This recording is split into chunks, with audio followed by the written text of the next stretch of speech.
Capítulo 11. Arco ou flecha. As flechas são polidas, mas os arcos são dobrados. Quando consideramos a vida e a trajetória de Paulo, concluímos que o apóstolo foi um grande arco. Antes disso, porém, Paulo foi uma flecha lançada por Ananias e Barnabé. Isso nos faz pensar em círculos de relacionamentos por meio dos quais nós mesmas fomos lançadas para cumprir o propósito ou a vontade de Deus para nós. Muitas pessoas costumam supor e dizer que não precisam de ninguém, que não precisam de arco algum, pois Jesus lhes basta. No entanto, a realidade é que todas precisamos de um arco, pois Jesus, o nosso arqueiro, usará arcos específicos para vivermos os sonhos do Pai.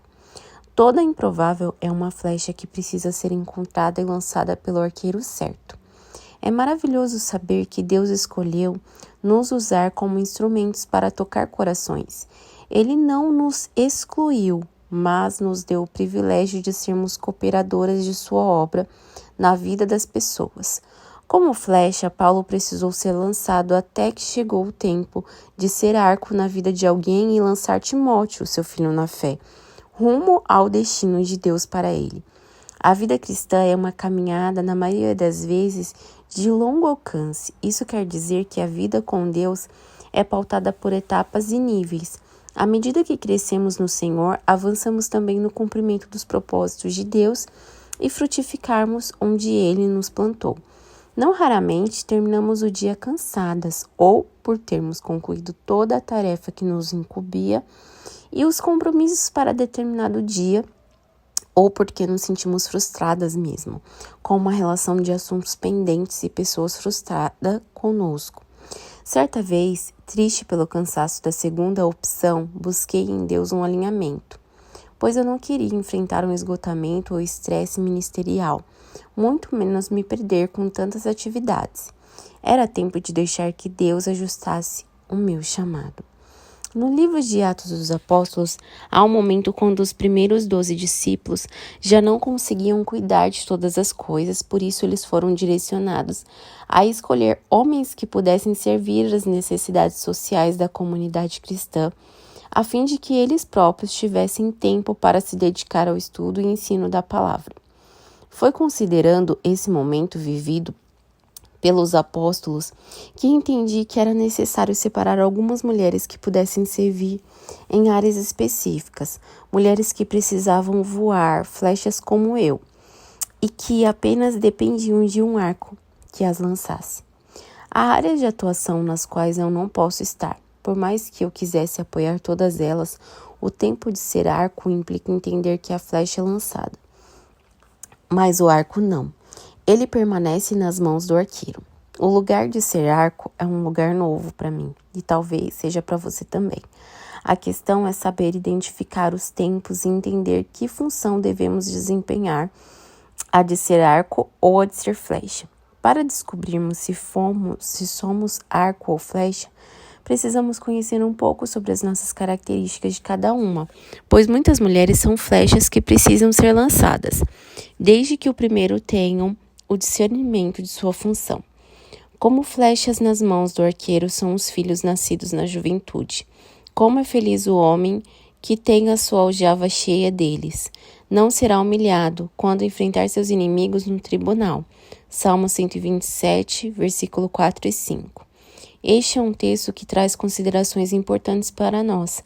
A primeira delas é que o versículo fala sobre filhos nascidos na juventude, ou seja, trata-se de filhos pequenos. Aqui cabe uma pergunta. Você foi lançada pela família que deveria funcionar como arco? Muitas flechas falharam em seu propósito porque o arco falhou. Por isso, muitas de nós tivemos que lidar com o primeiro arco quebrado, ineficiente ou simplesmente ausente. É provável que muitas das improváveis tenham vindo de uma família sem pai, ou seja, sem um guerreiro que lançasse o arco. Outras, do ponto de vista ministerial, acabaram se submetendo a um pastoreio imaturo, o que lhes causou diversas feridas. Isso porque líderes feridos geram pessoas feridas e pessoas feridas ferem.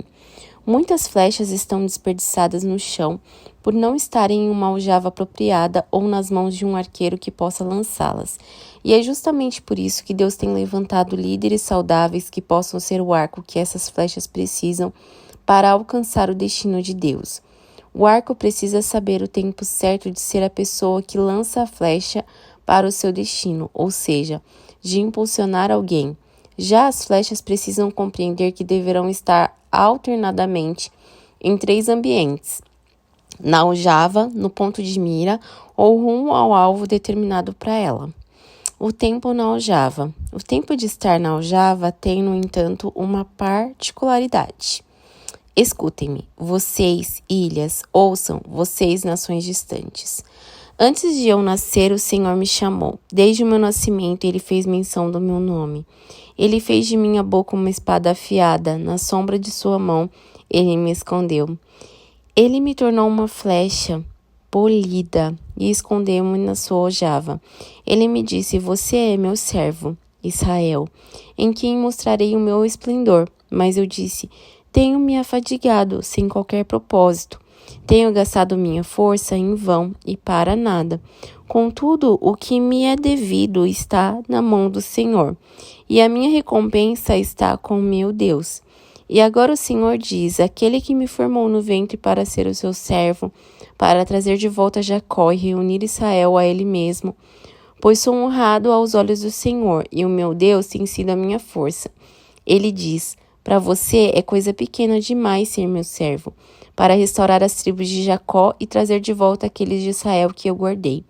Também farei de você uma luz para os gentios, para que você leve a minha salvação até os confins da terra. Assim diz o Senhor, o Redentor, o Santo de Israel, aquele que foi desprezado e detestado pela nação, ao servo de governantes. Reis o verão e se levantarão, líderes o verão e se encurvarão, por causa do Senhor, que é fiel, o Santo de Israel, que o escolheu. Isaías 49, versículo 1 ao 7. O tempo de estar escondida na aljava é necessário e fará parte da trajetória de toda a flecha escolhida pelo Senhor. Esse texto foi liberado sobre Santa Catarina em um evento para ministros do qual participamos. Estávamos em 6 pessoas e tivemos a alegria de receber profeticamente essa palavra sobre o nosso estado. Creio que Deus tem cumprido essa profecia e ainda levantará e lançará muitas flechas escondidas aqui. Uma das características das flechas é justamente o tempo de estar na aljava, o tempo de ser escondida pelo Senhor. Como flechas do Senhor, precisamos saber que Ele nos afiará, nos preparará e nos esconderá. Muitas vezes, esse processo nos parecerá injusto, mas estar na aljava significa estar em um lugar seguro no qual Deus pode ministrar ao coração das flechas. Lembre-se de que a aljava era um tipo de estojo em que se guardavam e transportavam as flechas e que era carregado nas costas do guerreiro. Aonde quer que ele fosse, a aljava seguia com ele.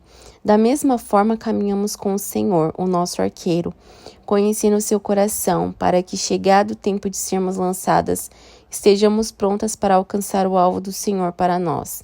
No entanto, o tempo de estar escondida também termina e chega o tempo do lançamento.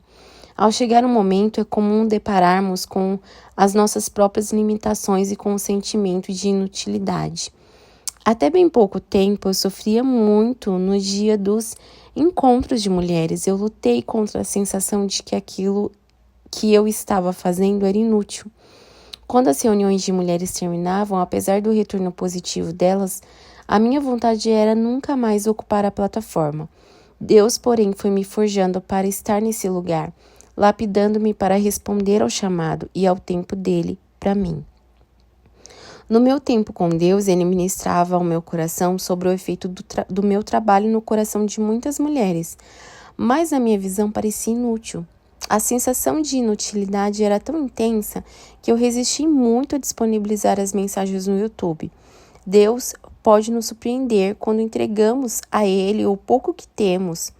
Para muitas flechas que se sentem perdidas, caídas no chão e sem propósito, Deus devolverá o propósito por meio de arcos específicos que Ele usará para lançá-las ao destino certo. Para isso, tenha sempre em mente que quando escondemos algo é porque o consideramos precioso, e é comum guardarmos as coisas de maior valor em casa. O mesmo princípio é verdadeiro na natureza. Tudo que é precioso está escondido na terra. Precisa ser cavado e buscado para ser encontrado. Assim também são os tesouros de Deus depositados em nós. Deus nos esconde para um propósito maior. Estar escondida dói porque o mundo clama por exposição. Requer que estejamos cada vez mais expostas, embora a direção de Deus seja de nos guardar, pois quando estamos escondidas, o nosso valor aumenta. E nós nos tornamos mais resilientes, mais fortes, mais afiadas e mais preparadas. O tempo de se tornar arco, o arco também tem características e processos peculiares. Ele também é escondido para ser dobrado. Sofrendo uma transição, assim como o nosso desenvolvimento e crescimento passam por transições. Há alguns dias, ouvi alguém explicar o processo de criação do arco. Para ser feito, precisa ser amarrado nas pontas a fim de ser dobrado e conseguir a envergadura própria de um arco. Não raramente é assim que nos sentimos, pois Deus parece fechar a nossa boca, amarrar os nossos pés e nos colocar dentro de casa, o que nos dá a sensação de vazio e inutilidade. Hoje eu valorizo muito o privilégio de estar em casa, mas nos momentos em que eu não conseguia ver utilidade em mim, sem saber que eu era, parecia que todas as pessoas que estavam correndo, alcançando as nações, enquanto eu estava perdida e escondida em casa. Uma das características imprescindíveis do arco e na vida daqueles que Deus usará para lançar pessoas é a flexibilidade. Sem flexibilidade, o arco quebrará ao ser dobrado. Por essa razão, Deus nos permite ser quebradas, dobradas e rebaixadas. Não para nos humilhar diante dos demais, mas para que aprendamos a ser flexíveis até adquirirmos o formato que Ele deseja. A transição é difícil quando estamos habituadas a ir longe como flechas, mas o tempo de ser arco exige que sejamos amarradas e dobradas para poder cumprir a nova função recebida. Ser arco dói, e é por isso que Deus tem levantado homens e mulheres calejados que já foram dobrados e estendidos de muitas formas e que possuem envergadura ideal para que lancem flechas ao seu destino. Precisamos de homens e mulheres que sejam arcos na nossa vida, pessoas que nos olhem fixamente e dirijam o nosso foco para o que realmente tem valor. Uma peculiaridade impressionante do arco é estar sempre nas mãos do arqueiro, estar até mesmo à frente do arqueiro diretamente das flechas, que ficam atrás e na maioria das vezes não tem noção alguma do que acontece. O arco vê o que a flecha desconhece, está sempre apontando para o destino da flecha, porque sua visão é antecipada. Igualmente, muitas mulheres estão sendo levantadas para ministrar ao coração de outras mulheres, o que elas, como arcos nas mãos do arqueiro, já viram sobre as flechas que Deus deseja lançar. Existe um texto que tipifica com muita propriedade os processos de transformação de flechas em arcos. Ninguém o despreze pelo fato de você ser jovem, mas seja um exemplo para os fiéis na palavra, no procedimento, no amor, na fé e na pureza. Até a minha chegada, dedique-se à leitura pública da Escritura, à exortação e ao ensino. Não negligencie o dom que foi dado a você por mensagem profética com imposição de mãos com presbíteros. Seja diligente nessas coisas, dedique-se inteiramente a elas para que todos vejam o seu progresso. Atente bem para a sua própria vida e para a doutrina, perseverando nesses deveres, pois agindo assim você salvará tanto você mesmo quanto aos que ouvem. 1 Timóteo 4, 12 ao 16. Tenho uma experiência particular com esse texto. Logo quando estávamos iniciando a comunidade Abba Pai, com poucos dias de ministério, eu planejava abrir uma clínica de estética. Ferida com o sistema religioso de regras, eu não queria pastorear pessoas sob o fardo da religião. Até então, ninguém sabia do meu desejo. Eu já tinha olhado uma sala, comprado algumas coisas e em determinada tarde eu recebi uma mensagem com um texto de 1 Timóteo 4. Quando eu perguntei à minha mãe por que ela havia enviado aquele texto, ela disse que não tinha mandado texto algum e que a Bíblia havia enviado sozinha. Entendi que Deus estava falando ao meu coração, deixando claro que Ele não havia me chamado para abrir uma clínica de estética e eu não deveria descuidar do dom das palavras proféticas que já haviam sido liberadas sobre a minha vida. Deus foi muito específico ao dizer que o meu chamado não era o de abrir uma clínica de estética, mas que eu deveria me dedicar àquilo para o qual Ele me havia chamado. A minha mãe foi um arco na minha vida nessa ocasião. Deus a usou para me colocar na rota do destino que ele já tinha reservado para mim. No colo do arco, chamado mamãe, ele me redirecionou e vivo hoje os sonhos dele para mim. Sendo arco ou flecha, Deus deseja contar conosco. Deus está levantando arcos e flechas nesse tempo, portanto devemos discernir os tempos, pois sempre transitamos entre ser arco e ser flecha na vida das pessoas. Em alguns momentos somos arcos e em outros somos flechas, mas em todo tempo Deus deseja contar conosco e nos unir ao que Ele está fazendo. Arcos são mães e pais espirituais e como precisamos deles. Escrevo como um pai, meus filhos, amo vocês e quero que sejam adultos, não crianças mimadas. Há muita gente que não vê a hora de apontar o dedo para o que vocês têm feito de errado, mas não há muitos pais dispostos a investir tempo e esforço para ajudá-los a crescer.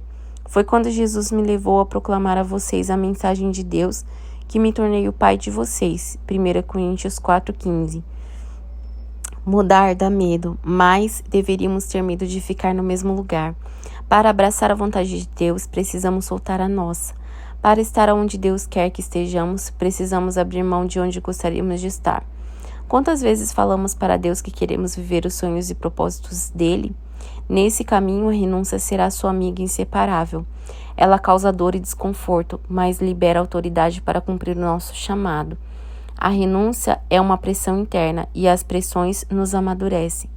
As pressões liberam azeite, liberam a unção e o favor do Senhor sobre nós. A forma de lidarmos com as pressões define o nosso destino e o fluir do Espírito na nossa vida. Tu és meu filho e hoje te gerei. Pede-me e te darei as nações como herança, e os confins da terra como tua propriedade. Salmos 2, versículo 8. Ele escolheu você, improváveis e escolhidas. Você chegou até aqui. Lembra-se de que falamos no início desse livro que uma longa caminhada começa com o primeiro passo? O primeiro passo que você deu lá no início trouxe até aqui. Eu sei que você tentou convencer Deus a desistir de você. Sei também que milhares de vezes você também quis desistir. Mas a grande verdade é que Deus jamais desistiria de você. Ainda que hoje os ventos da sua vida pareçam contrários, Deus está no barco com você. Ser uma mulher improvável para esta hora e para este tempo nos põe em uma rota de colisão com as promessas de Deus. Talvez você precise lutar contra a timidez para obedecer ao seu chamado. Eu lutei bravamente contra ela em vários momentos da minha vida. Ministrar a mulheres era algo que ardia o meu coração, mas o medo me impedia de prosseguir. Deus foi tão paciente comigo, esticando-me cada vez mais e me impulsionando por meio de pessoas chaves nesse processo. Hoje ainda eu sinto as pernas tremerem e o meu coração disparar, mas eu resolvi fazer uma escolha, ser quem Ele me desenhou para ser. E Ele me desenhou para ser uma mulher corajosa, entregando a ela o dom de comunicar a mensagem dele. Ainda que crer nisso fosse difícil, e às vezes ainda é, aqui estou escrevendo a você dentro das minhas limitações para encorajá-la a prosseguir. Não deixe a vergonha ou a timidez aprisionar você. Seja profunda no seu relacionamento com Deus e enraizada na palavra. O restante é com Ele. Seja forte e corajosa. Milhares de mulheres agradecerão lá na frente. Troque de mesa. A mesa que Daniel escolheu para se alimentar definiu o nível de revelação e de influência dele em um tempo de crise. As mesas a que você se assenta falam muito de você.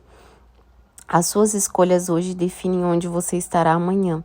Talvez hoje pareça que você esteja perdendo enquanto costura silenciosamente renúncias à sua história. Mas o não de hoje será o sim de amanhã. A mesa definiu Daniel e guardou a identidade dele, assim como a mesa devolveu um lugar a Mefibosete. A mesa deu estratégias a Esther.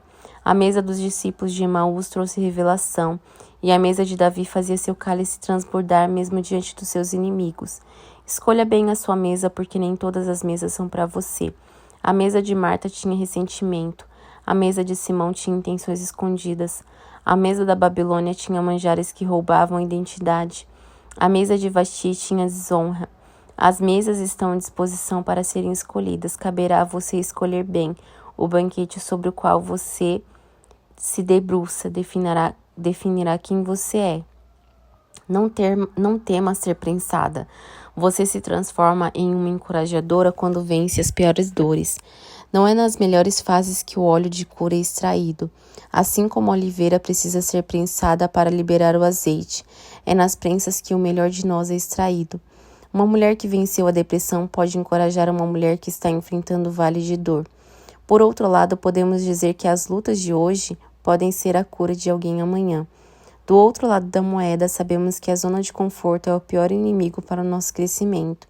E por esse motivo, Deus muitas vezes usa situações desconfortáveis para nos mover rumo ao propósito dele.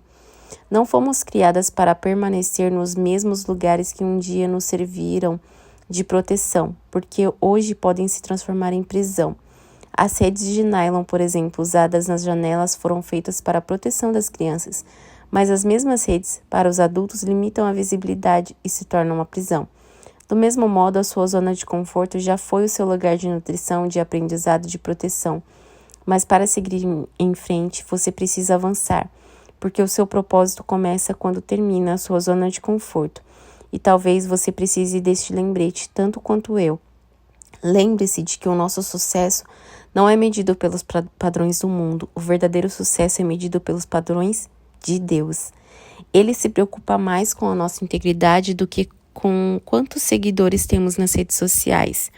Deus se preocupa mais com a nossa obediência do que com a nossa conta bancária. Ele se preocupa mais com o seu coração do que com o seu serviço. Ele não é consumido pelas coisas que este mundo nos diz que são importantes. Ele cuida de você, não por causa do que você fez, mas por causa do que ele fez por você. Você é dele e ele se preocupa com o seu crescimento na graça e no conhecimento dele. Por que mulheres improváveis? Deus está quebrando padrões. Enquanto o mundo luta para nos manter presas em um padrão cultural e uma agenda humanista, Deus nos convida a abraçar o padrão do céu. Deus tem saudade da tenda simples de Davi. Ele não deseja os grandes templos, mas ama as tendas da simplicidade. Ele ama a tenda de Jael, ergueu e derrama poder e coragem para destruir seus inimigos com uma única estaca. Ele está procurando mulheres que fujam do padrão terreno e que estejam alinhadas com o coração dele. Ainda que tudo diga não, Deus diz sim. E nós fazemos parte desse exército de mulheres improváveis que Deus está levantando para este tempo. Mulheres improváveis aos olhos de muitos, mas prováveis aos olhos de Deus. Mulheres improváveis, lugares simples e terras longínquas são visíveis aos olhos do Senhor, pois Ele é especialista em chamar e recrutar improváveis, como vimos até aqui. Mas por que mulheres improváveis? Porque elas são a resposta inesperada de Deus para momentos críticos, conflitos pessoais, guerras locais e até crises mundiais. Para Naamã, um líder orgulhoso, investido de autoridade e respeitado por todos. Embora leproso por baixo da farda, Deus levantou uma menina órfã e, sem nome, uma serva, uma improvável, para dar a resposta da cura que ele precisava. É por isso que Deus levanta mulheres improváveis, porque são mulheres que carregam respostas por todo o tempo e no contexto em que estão inseridas. São mulheres improváveis posicionadas no lugar certo, que levarão os Naamãs de hoje aos rios dos quais muitos deles estão fugindo. Se existe um entendimento necessário na nossa caminhada com Deus, é que Ele não limita os seus propósitos aos estereótipos humanos e culturais que costumam influenciar a sociedade. Sem dúvida alguma, a história de Jael explica perfeitamente isso. Mesmo não existindo muita informação bíblica sobre ela, no livro de Juízes, lemos que ela era esposa de um homem chamado Heber, também identificado como queneu. Jael e Heber surgem em um momento de guerra entre Azor e as tribos de norte de Israel. Em Juízes 4, encontramos o relato de parte desses acontecimentos. Depois da morte de Ehud, mais uma vez os israelitas fizeram o que o Senhor reprova. Assim o Senhor os entregou nas mãos de Jabim, rei de Canaã, que reinava em Azor. O comandante do seu exército era Cícera, que habitava em Arosete-Agoim. Os israelitas clamaram ao Senhor, porque Jabim, que tinha 900 carros de ferro, os havia oprimido durante 20 anos. Débora, uma profetisa mulher de Lapidote, liderava Israel naquela época. Ela se sentava debaixo da tamareira de Débora, entre Ramá e Betel, nos montes de Efraim, e os israelitas a procuravam para que ela decidisse as suas questões. Débora mandou chamar Baraque, filho de Abinoão, de Quedes, em Naphtali, e lhe disse: O Senhor, o Deus de Israel, ordena a você que reúna 10.000 homens de Naphtali e Zebulon, e vá ao monte Tabor. Ele fará que Cícera, o comandante do exército de Jabim, vá atacá-lo com seus carros de guerra e tropas, junto ao rio Quizon, e os entregará em suas mãos. Juízes 4, versículo do 1 ao 7. Podemos observar que Jabim havia oprimido os israelitas de forma cruel por 20 anos, e diante de tamanha opressão e sofrimento, os israelitas clamaram ao Senhor. Mesmo que o povo estivesse naquela condição devido ao seu próprio pecado, Deus ouviu a oração dos israelitas, e através de Débora, a profetisa que liderava Israel naquele período, Deus estabeleceu uma estratégia comissionando Baraque para liderar Israel contra o exército cananeu que estava sob o comando de Cícera. Débora já era uma improvável. Se pensarmos que se tratava de uma mulher levantada por Deus para ser juíza em uma época como aquela, no entanto, diante de insegurança de Baraque, Deus levantaria outra improvável, uma mulher através da qual a promessa dele se cumpriria. Diante do avanço de Baraque, o Senhor derrotou Cícera e todos os seus carros de guerra, e o seu exército ao fio da espada, e Cícera desceu do seu carro e fugiu a pé. Baraque perseguiu os carros de guerra e o exército até Arosete, Agoim. Todo o exército de Cícera caiu ao fio da espada, não sobrou um só homem. Cícera, porém, fugiu a pé para a tenda de Jael, mulher do queneu Eber, pois havia paz entre Jabim, rei de Azor, e o clã do queneu Eber. Jael saiu ao encontro de Cícera e o convidou: Venha, entre na minha tenda, meu senhor, não tenha medo. Ele entrou e ela o cobriu com um pano. Estou com sede, disse ele. Por favor, dê-me um pouco de água. Ela abriu uma vasilha de leite feita de couro, deu-lhe de beber e tornou a cobri-lo. E Cícera disse à mulher: Fique à entrada da tenda. Se alguém passar e perguntar se há alguém aqui, responda que não. Entretanto, Jael, mulher de Eber, apanhou uma estaca da tenda e um martelo e aproximou-se silenciosamente enquanto ele, exausto, dormia um sono profundo, e cravou-lhe a estaca na têmpora até penetrar o chão, e ele morreu. Baraque passou à procura de Cícera, e Jael saiu ao seu encontro. Venha, disse ela, eu mostrarei a você o homem que você está procurando. E entrando ele na tenda, viu ali caído Cícera, morto, com a estaca atravessada nas têmporas. Naquele dia Deus subjugou Jabim, o rei cananeu, perante os israelitas. Juízes 4, versículo do 15 ao 23. Jael foi o elemento surpresa de Deus. É por isso que Deus tem levantado mulheres improváveis, porque a resposta pela qual a terra clama não costuma estar no que é considerado óbvio e adequado de acordo com a perspectiva humana, mas sim de acordo com a perspectiva de Deus, que usa quem Ele quer da forma que Ele deseja para os propósitos que Ele mesmo estabelece. Deus já havia rompido com a cultura da época através da liderança de Débora. Afinal, ela foi a única mulher juíza entre todos os juízes de Israel e foi levantada em um tempo em que as mulheres eram relegadas, ou seja, banidas a segundo plano na organização tribal de Israel. Mas para o cumprimento da promessa de que entregaria Cícera e suas tropas nas mãos de Baraque, Deus levanta outra mulher improvável que foi justamente Jael. Jael foi construída no secreto, forjada em uma atividade incomum para as mulheres de hoje. Acredita que sua destreza ao manusear estaca e o martelo tenha sido uma habilidade desenvolvida enquanto cumpria uma tarefa que geralmente era das mulheres de sua época: montar e desmontar tendas. Uma mulher improvável forjada por meio de uma tarefa comum e rotineira em sua época foi a resposta para aplacar a guerra e findar a opressão que estava sobre o povo israelita. Foi através de Jael, de forma mais improvável e por meio de uma mulher improvável, que o Senhor cumpriu sua palavra e entregou o general do exército inimigo nas mãos de Israel. porque elas não estão procurando fama. As mulheres improváveis nem posição, nem lugar de destaque, embora saibam como ninguém responder à necessidade do tempo e do contexto em que vivem, porque se permitem viver uma história escrita por Deus.